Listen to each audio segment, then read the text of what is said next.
പിന്നെന്തിനാ ഈ അർദ്ധരാത്രിക്ക് ഇവിടെ വന്ന് കയറിയത്? ഞങ്ങൾക്കൊരു നാടകം ഉണ്ടായിരുന്നേ, സ്ത്രീവേഷാണേ. രാത്രി ആയതുകൊണ്ട് വഴി തെറ്റി കയറിയതാണേ. വാ പോട്ടെ നീതി. അങ്ങനെ അങ്ങ് പോകാതെ. വലിക്കില്ലേ വലിക്കരുത്. എന്താ ചെയ്യണേ?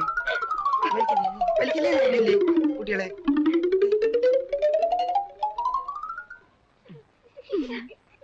കുട്ടിക്ക് സാരി ഇഷ്ടായെങ്കിൽ സാരി എടുത്തോളൂ. ഞങ്ങൾക്കല്പം ക്ഷീണുണ്ടേ, നാടകം കഴിഞ്ഞു വരികയല്ലേ. വടി പോകാൻ വരട്ടെ.